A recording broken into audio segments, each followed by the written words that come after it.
Hello students, welcome to Hiba maths. நான் உங்களோட ஷபானாக்கா பேசுகிறேன். ரொம்பவே முக்கியமான ஒரு வீடியோ 10th ஸ்டாண்டர்ட் பசங்களுக்கு. ரொம்ப ரொம்ப முக்கியமான வீடியோ. உங்களால் சென்டம் இந்த 28 நாளில் எடுக்க முடியுமா அப்படின்ற ஒரு கேள்விக்கான பதில் தான் இந்த வீடியோ. ஒரு 28 டேஸில் என்னால் என்ன பண்ணிட முடியும் அப்படின்னு யோசிச்சுட்டு இருந்தீங்கன்னா உங்களால் மேக்ஸில் சென்டம் எடுக்க முடியும் அப்படின்ற ஒரு கான்ஃபிடென்ட்டை கொடுக்குற ஒரு வீடியோ. ஸோ மறக்காமல் வீடியோஸ்க்கு லைக் பண்ணுங்கள் அண்ட் இன்னும் சப்ஸ்கிரைப் பண்ணுங்கள், உங்கள் ஃப்ரெண்ட்ஸ் சர்க்கிளுக்கும் ஷேர் பண்ணுங்கள். வீடியோவை ஸ்கிப் பண்ணாமல் ஃபுல்லாக பாருங்கள், சரிங்களா? 10th மேக்ஸ் எக்ஸாம் நமக்கு எப்போ 25/3/2026 இல்லையா, 25ஆம் தேதி உங்களோட மேக்ஸ் எக்ஸாமை நீங்கள் எழுத போகிறீங்க. இன்னைக்கு டேட் என்ன பாருங்க, டேட் 25. ஆனால் ஒரு மாதம் முன்னாடி February மாதத்தில் இருக்கும். ஸோ மொத்தமாக நமக்கு 28 நாள் மட்டும்தான் இருக்குது. மொத்தமே 28 டேஸ். ஒரு சிலவங்க மைண்ட் வாய்ஸ், இன்னும் 28 நாள் இருக்கா, பரவாயில்ல. கிடையவே கிடையாது, வெறும் 28 நாள் இருக்கு, சரிங்களா? 4 வாரம் கரெக்டாக அண்ட் 672 ஹவர்ஸ் இருக்கு மேக்ஸ் எக்ஸாமுக்கு நம்ம சூப்பராக ப்ரிப்பேர் பண்ணுறதுக்கு, சரிங்களா? ஸோ நேற்றுக்கு வரைக்கும் நீங்கள் ஃப்ரீயாக இருந்தால் பிரச்சனை இல்லை, எதுவுமே படிக்கல பரவாயில்ல, பிரச்சனை இல்லை. பட் இந்த 28 டேஸை நீங்கள் எப்படி யூஸ் பண்ண போகிறீங்க, இந்த ஸ்கெடியூலை நீங்கள் எப்படி ஃபாலோ பண்ண போகிறீங்க, இதை பொறுத்து உங்களோட ரிசல்ட்டே மாறலாம், சரிங்களா? எழுதி வச்சுக்கோங்க. இந்த 28 நாள் நான் கொடுக்குற பிளானை நீங்கள் ஃபாலோ பண்ணீங்கன்னா நீங்கள் இப்போ 70-60 எடுத்திருந்தாலும் உங்களால் 100 ஸ்கோர் பண்ண முடியும். ஒன்லி பை ப்ராக்டிஸிங், சரிங்களா? நமக்கு லக் இருக்கணும் அதெல்லாம் கிடையவே கிடையாது. நம்ம ப்ராக்டிஸ் பண்ணணும் ஃபுல்லாக, ரொம்ப கவனமாக நம்ம ப்ராக்டிஸ் பண்ணும்போது கண்டிப்பாக அதுக்கான ரிசல்ட் நமக்கு தெரியும். நான் 4 வீக்காக பிரிச்சிருக்கேன். ஏன்னா 4 வீக்ஸ் இருக்குன்றனால 28 டேஸை நான் 4 வாரமாக பிரிச்சிருக்கேன். ஒரு A4 ஷீட் எடுங்க. A4 ஷீட்டில் week 1, week 2, week 3, week 4 எழுதிக்கோங்க. இப்போ உங்களுக்கு ஸ்க்ரீனில் தெரிகிறத ஒரு ஸ்க்ரீன்ஷாட் எடுத்து இதை அப்படியே நீங்கள் அதில் எழுதி வச்சுக்கோங்க, சரிங்களா? நீங்கள் எழுதி வச்சுட்டு ஒரு நாள் நீங்கள் முடிக்கிற ஒர்க்கு பக்கத்தில் நீங்கள் உங்களோட சிக்னேச்சர் கண்டிப்பாக எழுதணும். கம்யூனிட்டி போஸ்ட்டில் நான் டெய்லி கேட்க போகிறேன், இன்னைக்கு யாரெல்லாம் இந்த ஒர்க்கை முடிச்சாங்க, இந்த ஒர்க் கொடுத்தேன்ட்டு எத்தனை பேர் கமெண்ட் செஷனில் இன்னைக்கு ஒர்க்கை நான் முடித்தேன் அப்படின்னு சொல்கிறீங்கன்னு பார்க்கலாம், சரிங்களா? இப்போ ஃபஸ்ட்டு வீக் செக்யூர் த ஈஸி மார்க். ஈஸியாக நம்மளால் ஒரு 20 மார்க் எடுக்க முடியும்னா அது 2 மார்க் வச்சுதான். ஆனா நிறைய பேருக்கு பிரச்சனையே என்னன்னா 5 மார்க்கெல்லாம் சூப்பரா பண்ணிடுறீங்க, அவ்வளோ பெரிய 5 மார்க்கே. ஆனா இத்தனோன்னு 2 மார்க்கை தப்பு பண்ணி வைக்கிறோம். எங்கெல்லாம் 2 மார்க்ல தப்பு வருது, யூனிட்ஸ் எழுதுறது இல்லை, அப்புறம் கிவன் எழுதுறது இல்லை, நெக்ஸ்ட் கால்குலேஷன் மெயினா போடாம சைட்ல போட்டுடுறது. இன்னொரு விஷயம் என்ன பண்றீங்க, மேலே k is equal to -10/2 எழுதிட்டு கீழே 5ன்னு எழுதுறது, மைனஸ் ப்ளஸ். ஸோ இந்த பிரச்சனைலாம் ஏன் வருது தெரியுமா? நீங்கள் 5 மார்க்குக்கு இம்பார்ட்டன்ஸ் கொடுத்துட்டு 2 மார்க் தானே பார்த்துக்கலாம், 2 மார்க் தானே நான் ரிவைஸ் பண்ணிக்கிறேன் நீங்கள் விடுறனால தான், சரிங்களா? எப்போவுமே 2 மார்க்கோ 1 மார்க்கோ நமக்கு ரொம்ப முக்கியம், சரிங்களா? அது 10 மார்க்காக இருந்தாலும் சரி, 2 மார்க்காக இருந்தாலும் சரி, அதுக்கான ஒர்க்கு நம்ம செஞ்சே ஆகணும். 2 மார்க்கை ப்ராக்டிஸ் பண்ணுறதே இல்லை, 5 மார்க்கு 8 மார்க்கு தான் ப்ராக்டிஸ் பண்ணுறோம். ஸோ நான் என்ன பண்ணுறேன்னா 2 மார்க் தான் கொடுத்துருக்கேன். ஃபஸ்ட்டுலேருந்து 2 மார்க் தான் கொடுத்துருக்கேன். இப்போ உங்களுக்கு கொடுக்குற பிளானை தான் என்னோட ஆன்லைன் டியூஷன்லையும் நான் ஃபாலோ பண்ணிட்டு இருக்கேன். பட் அவங்களுக்கு கொஞ்சம் முன்னாடிலேருந்தே ஸ்டார்ட் பண்ணிட்டு உங்களுக்கு ரிவிஷன் எக்ஸாம்ஸ், ப்ராக்டிக்கல் எக்ஸாம்ஸ்லாம் முடியட்டும்னு வெயிட் பண்ணேன். ஸோ கரெக்டான டைம் ஸ்டார்ட் பண்ணுங்க.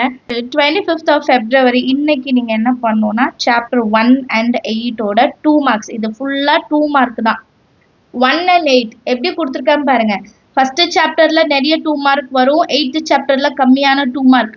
ஸோ பேலன்ஸ் பண்ணிக்கோங்க. எல்லாமே பெரிய பெரிய லெசனாக எடுத்து முடிக்கணும்னா கண்டிப்பாக முடியாது, யாருனாலையும் முடியாது.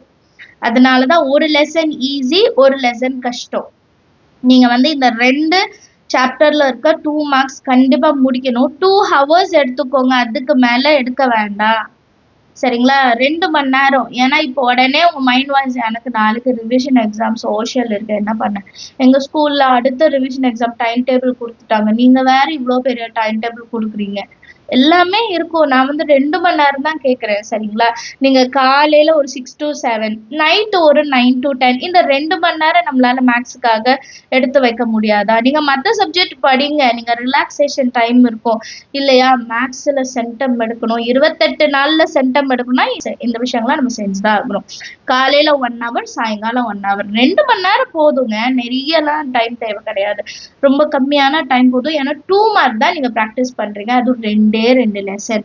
ஆல்ரெடி பார்த்த ஃபர்ஸ்ட் லெசன் அண்ட் ப்ராபபிலிட்டியும் ஸ்டாட்டிஸ்டிக்ஸும் தான். அடுத்து டே 2 சாப்டர் 3 and 4. சேம் தேர்ட் சாப்டர்ல நிறைய 2 மார்க் இருக்கும். ஃபோர்த் சாப்டர்ல கம்மியான 2 மார்க் தான் இருக்கும். சேம் 2 hours டைம் எடுங்க. 2 மணி நேரத்துல நீங்க முடிக்கணும். அண்ட் எப்படி முடிக்கணும்? பக்கத்துல கிளாஸ் புக் வச்சுட்டு சால்வ் பண்ணி பார்க்காதீங்க. ஒரு எக்ஸசைஸோட மொத்த 2 மார்க்கும் படிங்க. இப்போ தேர்ட் சாப்டர்ல ஃபர்ஸ்ட் எக்ஸசைஸ்ல 2 மார்க்கே கிடையாது. ஸ்கொயர் ரூட் இதுல வந்து அந்த லாங் டிவிஷன் மெத்தட்ல 2 மார்க் கிடையாது. அப்ப நீங்க செலக்டடா 2 மார்க் மட்டும் பாத்தீங்கன்னா ரொம்ப கம்மியா தான் இருக்கும். அடுத்து டே 3 சாப்டர் 5 and 6. சாப்டர் 5, 6ல கம்மியான 2 மார்க், 5ல கொஞ்சம் ஜாஸ்தியா இருக்கும். ஸ்லோப் வச்சு எல்லாம் கண்டுபிடிக்கிறது பட் ஈஸியா தான் இருக்கும். இது வரைக்கும் இந்த சாப்டர்லாம் நீங்க பார்க்கலனாலும் இப்போவாது பாருங்க. நமக்கு டைம் இருக்கு. இதையும் மிஸ் பண்ணிடாதீங்க. சரிங்களா? அடுத்து டே 4 சாப்டர் 2 and 7. சாப்டர் 2ல ஜாஸ்தியான 2 மார்க், சாப்டர் 7ல கம்மியான 2 மார்க். ஸோ ஃபர்ஸ்ட் 4 நாள்ல வந்து நீங்க 8 சாப்டரோட 2 மார்க்ஸ் மட்டும் கம்ப்ளீட் பண்றீங்க. So that 20 mark. நீங்க இதெல்லாம் தரவு பண்ணீங்கன்னா அந்த கம்பல்சரின்னு ஒரு 2 மார்க் வர்றது கூட உங்களால ஈஸியா அட்டென்ட் பண்ண முடியும். Next day 5 1 mark. 1 மார்க் எல்லாம் ஹிண்ட் வச்சுதான் படிச்சு வச்சிருக்கோம். கரெக்டா? 1 மார்க்கை ஹிண்ட் வச்சுதான் படிச்சு வச்சிருக்கோம். முழுசா கொஸ்டின் அண்டர்ஸ்டாண்ட் பண்ணி சால்வ் பண்ணி யாருமே பார்க்கல. 1 மார்க்கோட வீடியோ இன்னும் ஒரு 2 நாள்ல வந்துடும் உங்களுக்கு. ஃபர்ஸ்ட் சாப்டர் ஆல்ரெடி அப்லோட் பண்ணியிருக்கேன். பேலன்ஸ் இருக்க சாப்டர்ஸ் நான் ரெடி பண்ணிட்டு இருக்கேன். சரிங்களா? டே 5ல சாப்டர் 1 to 4. டே 6ல சாப்டர் 5 to 8. ஏன் இதுக்கு தனியா ஒரு நாள் நீங்க தரீங்க? 1 மார்க் தானே, நாங்க அப்படியே படிச்சிட மாட்டோம். அப்படி இல்ல, 1 மார்க்ல இருந்து கம்பல்சரிக்கு 2 மார்க் கொடுத்துருந்தாங்க. 1 மார்க் கொஸ்டினை 2 மார்க்கா கேட்டிருந்தாங்க. கம்பல்சரி இல்ல. நம்ம என்ன சொல்றோம்? புக்லயே இந்த கொஸ்டின் இல்ல, நான் எல்லா இடத்துலயும் பார்த்துட்டேன். நோ, உங்களோட 1 மார்க் கொஸ்டினை கூட அவங்க கம்பல்சரியில கேட்கலாம். ஸோ அதுக்கும் இம்பார்ட்டன்ஸ் வேணும் நீங்க சென்டம் எய்ம் பண்றீங்கன்னா. சரிங்களா? அடுத்து டே 7 கிராஃப். எல்லா சம்ஸும் போடணும். எக்ஸாம்பிள் பிளஸ் எக்ஸசைஸ் ரெண்டுமே செய்யுங்க. எல்லா மெத்தடும் செய்யுங்க. நீங்க வந்து சின்ன சின்ன விஷயத்துக்கு கூட நீங்க இம்பார்ட்டன்ஸ் கொடுத்து தான் ஆகணும். ஸ்கேல் எழுதுறதுல இருந்து எக்ஸ் ஆக்சிஸ் ஒய் ஆக்சிஸ். நிறைய பேர் ஸ்கேல் மேல 2 யூனிட் எழுதிட்டு கீழே 1 யூனிட் தான் வந்து மார்க் பண்ணியிருப்போம். அதெல்லாம் இருக்கவே கூடாது. சரி, 8 மார்க் வந்து கம்ப்ளீட்டா எனக்கு கிராஃப்ல வரணும். கொஸ்டின் நம்பர்ல இருந்து லாஸ்ட்ல சொல்யூஷன் செட் எடுத்து எழுத மாட்டிருக்கீங்க. இதெல்லாம் இவ்வளோ நாள் நான் வந்து கரெக்ஷன் பண்ண பேப்பர்ஸ் வச்சு சொல்றேன். இந்த மிஸ்டேக்ஸ்லாம் தயவு செய்து ரிப்பீட் பண்ணாதீங்க. உங்களோட 1 மார்க்கு கூட ரொம்ப முக்கியம், ஞாபகம் வச்சுக்கோங்க. இப்போ வீக் 2ல ஹை வெயிட்டேஜ் செக்ஷன். டே 8ல வெறும் ப்ராக்டிக்கல் ஜியோமெட்ரி மட்டும் செய்யுங்க. அதே ஆல் சம்ஸ் அண்ட் ரஃப் டயக்ராம்ல இங்கே ப்ராக்டிஸ் பண்ணிடுங்க. பிளஸ் நீங்க டயக்ராம் வரைகிறீங்கன்னா அதுல வந்து அந்த பாயிண்ட்ஸ் எல்லாம் மார்க் பண்ணி வேல்யூஸ் எழுதணும். நிறைய பேர் வெறும் டயக்ராம் வரைகிறீங்க. இன்னும் அதெல்லாம் இல்லாம கன்ஸ்ட்ரக்ஷன் முதற்கொண்டு 1 நாள் டைம் கம்ப்ளீட்டா ப்ராக்டிக்கல் ஜியோமெட்ரி வேற எதுவுமே நீங்க பார்க்க வேண்டாம். நீங்க இதை வந்து கரெக்டா ஃபாலோ பண்ணீங்கன்னா போதும். அடுத்து டே 9 5 மார்க் 6th சாப்டர்ல மட்டும் பாருங்க. 6th சாப்டர்ல அதிகபட்சம் பார்த்தீங்கன்னாலே உங்களுக்கு கம்மியான சம்ஸா மற்ற சாப்டர்ஸ் எல்லாம் கம்பேர் பண்றதை விட. ஆனா அதுல கால்குலேஷன்ஸ் அதுதான் முக்கியம். ஃபார்முலா கூட அதுல அவ்வளவா கிடையாது. வெறும் tan தீட்டானா ஆப்போசிட் பை அட்ஜசன்ட் வரும். இது மட்டும்தான். அண்ட் டேனோட ஆங்கிள் எப்படி கண்டுபிடிக்கிறது இது மட்டும்தான். tan தான் மோஸ்ட்லி வரும். tan 30னா என்ன, 45னா என்ன, 90னா என்ன, 60னா என்னன்னு தெரிஞ்சுக்கிட்டாலே போதும். அந்த சாப்டர்ல முக்காவாசி சம்ம நம்ம முடிச்சிட முடியும். கரெக்டுங்களா? ஆனா நம்ம அதை பயந்துட்டு அது பண்ணாம இருக்கிறதான் பிரச்சனை. ஸோ டே 9 சாப்டர் 6 மட்டும் ஈச் கொஸ்டின் படிச்சுட்டு டெஸ்ட் எழுதுங்க. Next day 10 chapter 4. நிறைய பேர் சாப்டர் 4ல இது வரைக்கும் தியரம் மட்டும் பார்த்து வச்சுட்டு இருக்கீங்கன்னா இந்த நாளை யூஸ் பண்ணிட்டு சம்ஸ் 5 மார்க் சம்ஸும் பார்க்க பாருங்க. சரிங்களா? எக்ஸாம்பிள் பிளஸ் எக்ஸசைஸ் ரெண்டுமே தான் சொல்றேன். ஆல்ரெடி நல்லா தரவா படிச்சிட்டிங்கன்னா ஒன்லி டெஸ்ட் மட்டும் எழுதுங்க போதும்.